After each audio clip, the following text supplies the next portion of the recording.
உங்களுடைய வாழ்க்கைக்கும் வேட்பாளருக்கும் தொடர்பு இருக்கிறதா? அடுத்த 5 ஆண்டுகள் உங்களுடைய எண்ணமும் உங்களுடைய சிந்தனையும் வேட்பாளருடைய எண்ணமும் சிந்தனையும் ஒரே நேர்கோட்டு பாதையில் இருக்கிறதா என்பதற்காக இந்த நிகழ்ச்சி நடந்து கொண்டிருக்கிறது. இதை ஏற்பாடு செய்து மிக முக்கியமான மனிதர்கள் மேடையின் மீது இருக்கின்றார்கள். CREDAI கோயம்புத்தூருடைய தலைவராக இருக்கக்கூடிய அன்பு சகோதரர் குகன் அவர்கள் மேடையின் மீது இருக்கின்றார்கள். அவருக்கு என்னுடைய நன்றி கலந்த வாழ்த்துக்களை வணக்கங்களை தெரிவித்துக் கொள்கின்றேன்.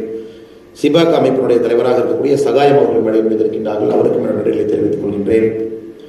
Builders association of India Coimbatore சாப்டருடைய தலைவராக இருக்கக்கூடிய கணேஷ்குமார் ஐயா அவர்கள் இருக்கின்றார்கள். அவருக்கும் என்னுடைய வாழ்த்துக்களை வணக்கங்களை தெரிவித்துக் கொள்கின்றேன். CREDAI அமைப்பினுடைய பொருளாளராக இருக்கக்கூடிய ராஜீவ் ராமசாமி அவர்கள் இருக்கின்றார்கள். அவருக்கும் என்னுடைய வாழ்த்துக்களை வணக்கங்களை தெரிவித்து CREDAI, சிபாகா, பில்டர்ஸ் அசோசியேஷன் ஆஃப் இந்தியா இதனுடைய உறுப்பினர்களாக இருக்கக்கூடிய நீங்கள் அனைவரும் இங்கே வந்திருக்கின்றீர்கள். உங்களுக்கும் என்னுடைய நன்றிகளை தெரிவித்துக் கொள்கின்றேன். ஆங்கிலமும் தமிழ் இரண்டும் மிக்ஸ் பண்ணியே பேசுகிறேங்க. சொன்னாங்க சில பேர் ஸ்லைட்லி தே கம்ஃபர்டபுள் இங்கிலீஷ்னு, நிறைய பேர் வந்து நம்முடைய தாய்மொழி தமிழ் மொழியில் அவங்களுக்கு கம்ஃபர்ட்னஸ் இருக்கு. கடந்த ஒரு 3 ஆண்டு காலமாக ஏதாவது ஒரு அமைப்போடு ரொம்ப நெருக்கமாக எங்களுடைய கட்சி வேலை செய்திருக்கிறது. Last 3 years, if there is one association with which we have worked very closely together to address that sectoral issue, it should be CREDAI. Because last 3 years, multiple meetings, not only this briefing, நிறைய முறை வந்து நானாக அவங்கள்ட்ட கேட்டிருக்கேன், என்னென்னு சொல்லுங்கள், எனக்கு புரியல, கற்றுக் கொடுங்க, வாட் இஸ் திஸ் இஷ்யூ, எங்கேயாச்சும் பேசுகிறதுக்கு எங்களுக்கு ஹெல்ப்ஃபுல்லாக இருக்கும். அல்லது ஒரு அமைச்சர்கிட்ட பேசும்பொழுது நாங்கள் ரெப்ரசன்ட் பண்ணோம். ஸோ நிறைய இடத்துல was a student of this construction industry trying to understand what is the problem. இந்த construction industry is a very complex industry. It's one of the most complex industry in our country. Because you have an interplay. எந்த ஒரு அமைப்புக்கும் இல்லாத ஒரு விஷயம் உங்களுக்கு இருக்குது. You have labour ministry, MSME, skill development, finance. So எல்லா இஷ்யூஸும் பார்த்தீங்கன்னா ஒரு காம்ப்ளெக்ஸ் இன்டர்வியூ. ஸோ பல முறை உங்களுடைய ரெப்ரஸன்டேஷன் கன்ஸ்ட்ரக்ட் இன்ட்ரெஸ்ட் எடுத்துகிட்டு போகும்போது ஃபினான்ஸுக்கு போவோம், ஜிஎஸ்டி பிரச்சனைக்கு, அதுக்கப்புறம் லேபருக்கு போவோம் இன்னொரு பிரச்சனைக்கு, அதுக்கப்புறம் MSMEக்கு இன்னொரு நாளைக்கு போவோம். So it's a very complex interview. டெமோக்ரஸினாவே உங்களுக்கு தெரியும், it's a complex interview. Democracy nothing is easy. அதனால தான் உங்களை யார் ரெப்ரசென்ட் பண்ணுறாங்களோ it becomes more important. Whether that person understands your problem with the evolving global landscape. So இன்னைக்கு இருக்கிற இஷ்யூ பார்த்தீங்கன்னா 3 years கழிச்சு it is redundant. What we speak as issue today and what you have given to me, it has to be understood in 1 year. It is not a 5-year program you have given to me. So திரும்ப again 1 year later when we meet in the same room, the issues will be different. Because India is growing fast, the world is growing so fast, construction industry is growing so fast.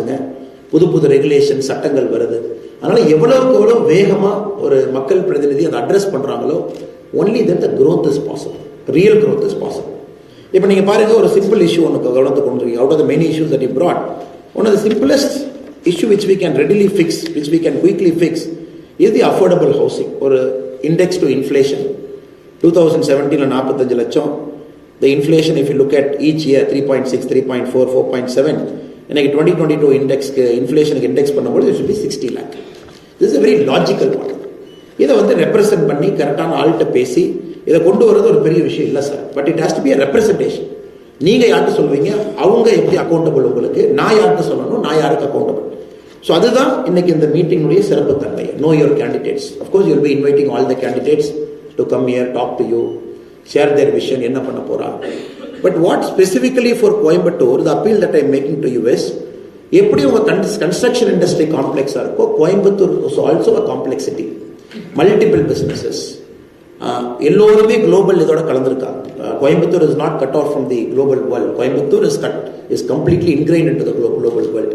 அது MSMEயாக இருக்கட்டும், அது வந்து ஆட்டோமொபைலாக இருக்கட்டும், வேறு செக்டர்ஸாக இருக்கட்டும், கன்ஸ்ட்ரக்ஷனாக இருக்கட்டும்.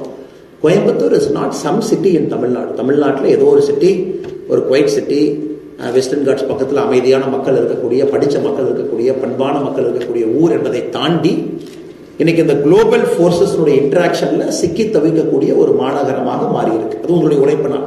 Because you chose not to be inward looking, you all chose to be outward looking. Over the last 25 years Coimbatore சிட்டியை பொறுத்த வரைக்கும், நகரத்தை பொறுத்த வரைக்கும், you went to the world. So வேர்ல்டில் இருக்கும்போது அதற்குரிய பிரச்சனைகள் நமக்கு வரும். அதை சரி பண்ணக்கூடிய ஒரு மிக முக்கிய சவால் 2024 to 2029. ஒன்று, whatever issues that you face internally, because we are growing, there could be some issues with the central government, and address பண்ணி சரி பண்ணணும், which we keep doing it. Now we have to do it more for you. Second, because of the global nature of business, there are some new issues which keeps cropping up. இந்த ரெண்டு விஷயத்தை முதல்ல உங்கள்கிட்ட சொல்லி என்னுடைய உரையை ஆரம்பிக்க வேண்டும் என்பது என்னுடைய ஆசை. இப்போ எங்களுடைய விஷன் கூட பார்த்தீங்கன்னா the vision of the party and the vision of the candidate and the vision of Modi ji were very clear.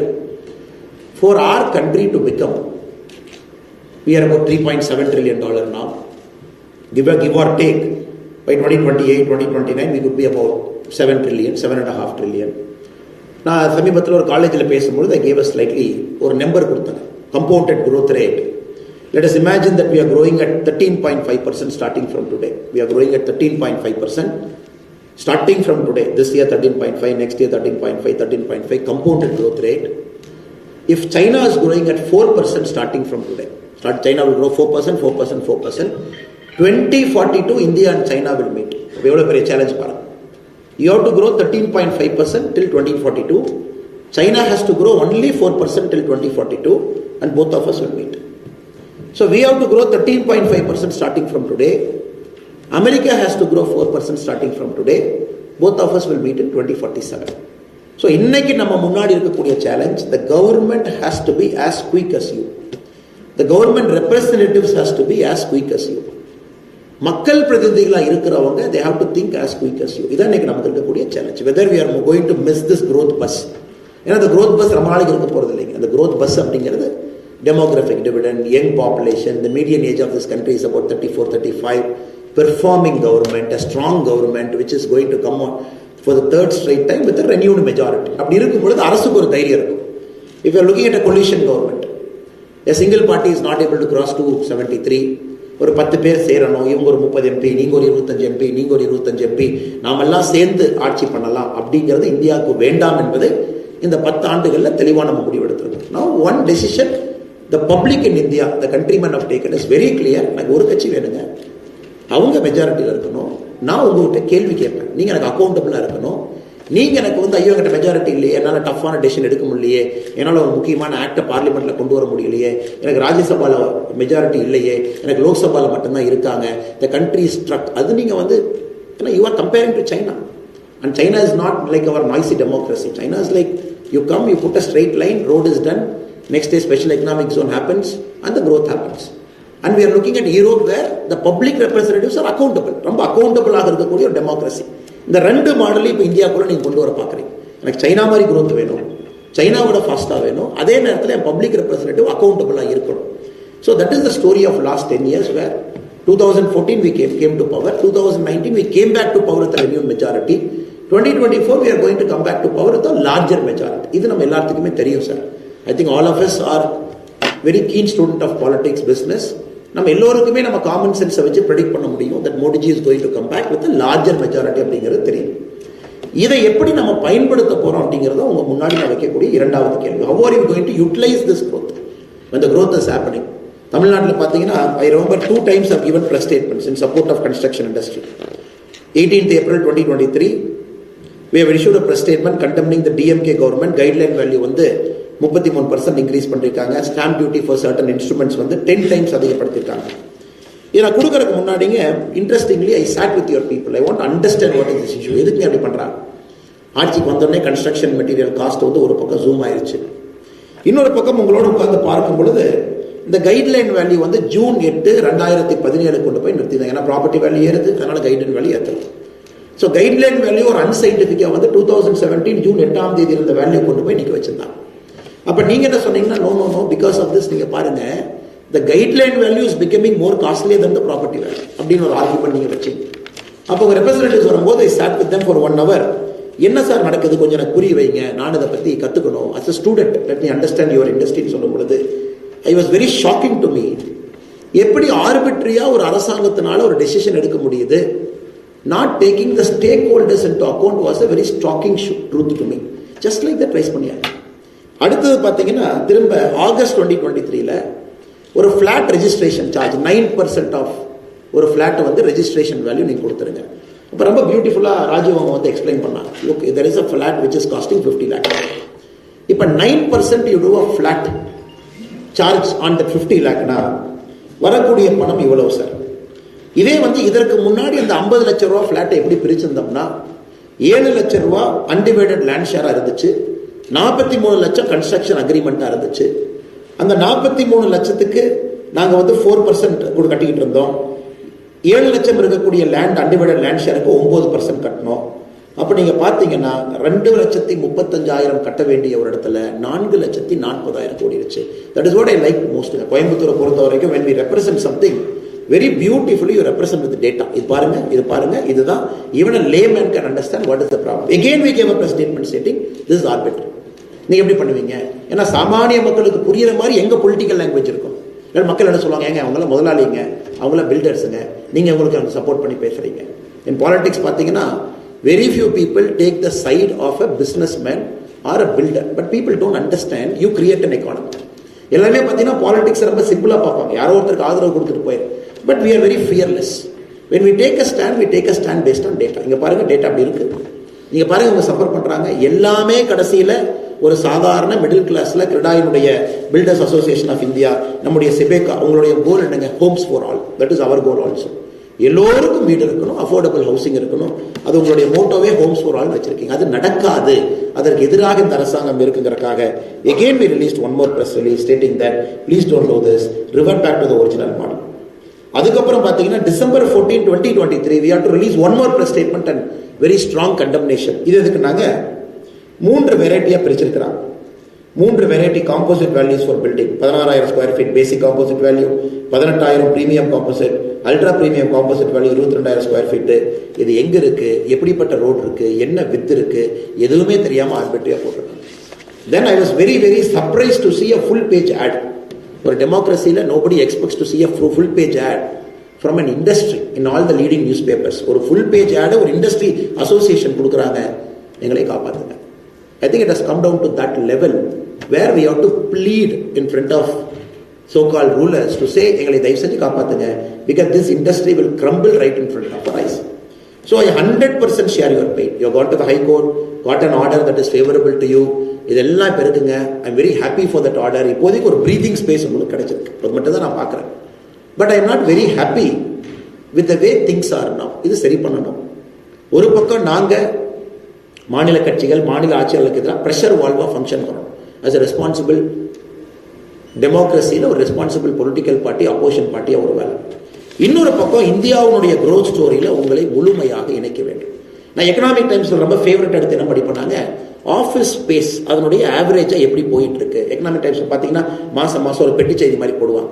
ஹைதராபாத்தில் எப்படி இருக்கு, பெங்களூரில் எப்படி இருக்கு, குர்கானில் எப்படி இருக்கு, ஆஃபீஸ் ஸ்பேஸ் இவ்வளவு கட்டியிருக்காங்க, ஒரு 20 லட்சம் ஸ்கொயர் ஃபீட் கட்டியிருக்காங்க, பாக்கி இவ்வளவு இருக்கு. நீங்களும் படிப்பீங்க, நானும் படிப்பேன். That is a very important indicator for you. But I feel very sad that நம்ம ஊருடைய சிட்டி அங்கே வரல அப்படிங்கிறது எனக்கு எப்பவுமே ஒரு பெரிய வருத்தமாக இருக்கும். Coimbatore is not there, Chennai is not there. We are not able to create so much office space. அப்படின்னா இங்கே இண்டஸ்ட்ரி வரமாட்டாங்க. ஒரு பெரிய சாஃப்ட்வேர் கம்பெனி, ஒரு பெரிய பெரிய நிறுவனங்கள், வெரி பியூட்டிஃபுல், 220க்கு மேலே காலேஜஸ் இருக்கு. Some of the world's best finest human brains இங்கே இருக்கிறாங்க, தன்மையான மக்கள் இருக்கிறாங்க, அமேசிங் கல்ச்சர் இருக்கு. But why can't we bring growth companies here, next generation of companies, big warehouses, next generation of big companies where 20,000 people can sit, global capability centers, GCCs Coimbatore ஏன் வரல அப்படிங்கிறது எனக்கு ஒரு புரியாத புதிராகவே இருக்குது. அது உங்களுக்கும் தெரியும், எனக்கும் தெரியும். a commission based government will never allow GCCs to come in. நீ வரையாப்பா 30% ப்ராஜெக்ட் காஸ்ட் கொடுத்துரு, நீ வரையாப்பா இது 20% அது அமைச்சர்கிட்ட கொடுத்துரு. ஓப்பனாகவே எல்லா இடத்துலையும் very forcefully and very vigorously இந்த பாயிண்ட் நான் வச்சுக்கிட்டே இருக்கு. When GCCs are going towards Hyderabad, when global capacity centers, capability centers are moving towards Bangalore, when a city that is a growth engine of India for a long time because of its textile and now construction and other allied sectors, இது மட்டும் ஒதுங்கி இருக்கு only because of a faulty policy. இதை நம்ம சரி பண்ணணும் sir. We have to put Coimbatore back in the global growth map. வேற கண்டிப்பா பண்ணி ஆகணும், வேற வழி இல்லை. It has to happen. That is our number one challenge. அப்ப கன்ஸ்ட்ரக்ஷன் இண்டஸ்ட்ரிக்கு ஆஃபீஸ் ஃப்ளோர் ஸ்பேஸ் அதிகமாகும்போது கன்ஸ்ட்ரக்ஷன் பண்ணுறதுக்கான வாய்ப்புகளை உருவாகும். I know lot of Coimbatore companies you build big things. நீங்கள் என்கிட்ட சொல்லுவீங்க, ஓ நான் யூபியில் ஒன்று கட்டினேன் சார், எந்த பைசாவுமே கொடுக்காம பில் அப்படியே கிளியர் ஆகி வந்துச்சு, இப்போ தான் நான் இதை பண்ணினேன். I keep meeting lot of Coimbatore people. நான் பாருங்க இப்போ மும்பையில் போய் ஒரு பெரிய ஹாஸ்பிட்டல் கட்டியிருக்கேன். இது lot of people from here. Some of the biggest construction projects, critical projects கோயம்புத்தூர்காரங்க பண்ணுறாங்க. ஆனால் கோயம்புத்தூருக்குள்ளே அதை பண்ண முடியல, தமிழ்நாட்டுக்குள்ளே பண்ண முடியல அப்படிங்கிற வருத்தமும் எனக்கு முன்னாடி பேசும்பொழுது இருக்கு. So the challenge before us is to make it back to growth stage. திரும்ப growthக்குள்ள கொண்டு வரணும். And the city has to grow fast. GCCs have to come in. Parallelly, real time addressing your problem. இது complex problems can be addressed. நான் ஜிஎஸ்டியை பொறுத்த வரைக்கும் பார்த்தீங்கன்னா it has to come, no doubt about that. But teething problems இருக்கு. Teething problem பேசி பேசி பேசி பேசி பேசி பேசி சரி பண்ணிக்கிட்டே இருக்கும். பருப்பு பிராண்டட் பருப்பு இல்லை, பிராண்டட் பருப்பு இப்படி, அதே பருப்பை வந்து லூஸாக போட்டு ஒரு நியூஸ் பேப்பர் கவரில் போட்டு கொடுத்தா இப்படி, அதே பருப்பை ஒரு சின்ன ஒரு பாலித்தீன் கவரில் போட்டு ஒரு பிராண்ட் அடிச்சு கொடுத்தா இப்படி. இந்த மாதிரி பேசிக் இஷ்யூஸ்ல இருந்துங்க உங்களை போன்ற காம்ப்ளெக்ஸ் இஷ்யூஸ் வரைக்கும் ஜிஎஸ்டியில் நிறைய இஷ்யூ பண்ணணும். இந்த நேச்சர் ஆஃப் ஜிஎஸ்டியை பார்த்தீங்கன்னா அந்த ஜிஎஸ்டி கவுன்சில் மீட்டிங்ஸ் உட்கார்றதே வந்து 3 மாதத்துக்கு ஒருக்கா மக்கள்கிட்ட இருந்து பிரச்சனை வர வர அங்கே இருக்கக்கூடிய ரெப்ரசன்டேட்டிவ்ஸ் அதை ரெப்ரசென்ட் பண்ணணும். அது ஜிஎஸ்டி கவுன்சிலில் ஓட்டு போடாமல் யுனானிமஸாக அந்த பிரச்சனைக்கு தீர்வு கொடுக்கணும். அடுத்த 3 மாதம் கழிச்சு மறுபடியும் உட்காரும். That is the nature of GST. இந்த ஜிஎஸ்டி பொறுத்த வரைக்கும் பார்த்தீங்கன்னா யாரோ ஒரு ஃபினான்ஸ் மினிஸ்டர் டெல்லியில் உட்கார்ந்துருக்காங்க, அவங்க ஒரு பென் பேப்பரை வச்சு எடுக்கக்கூடிய முடிவு ஜிஎஸ்டியில் கிடையாது. That is the beauty of GST. ஏன்னா வர வர society 2018 what looked good in GST might not look good in 2025. அது ஜிஎஸ்டி உணர்ந்தனால தான் ஜிஎஸ்டி சட்டமே வந்துச்சுங்க. 2020 பெர்ஃபெக்டா இருந்தது. Because of tariff, because of trade war, because of gate, because of WTO, because of a treaty we signed with UK, because of a treaty we signed with some country, that might become a problem in 2026. So 2024 super ah irundhukum. Adala I completely acknowledge all the pain points that you have. Idhu ore solution, we have to keep interacting, solving. நம்ம கேஸை push பண்ணணும், விகரஸாக push பண்ணணும், சில இடத்துல சண்டை போட்டு push பண்ணணும். But கண்டிப்பாக இந்த கேஸை புஷ் பண்ணி சரி பண்ணி கொடுக்கணும். So here my commitment to you is, I stand before you to say the construction industry has to thrive. எப்படி ஹைதராபாத்துக்கு ஒரு பேர் கன்ஸ்ட்ரக்ஷனாக இருக்குது, some of the biggest builders அங்கே இருக்காங்க,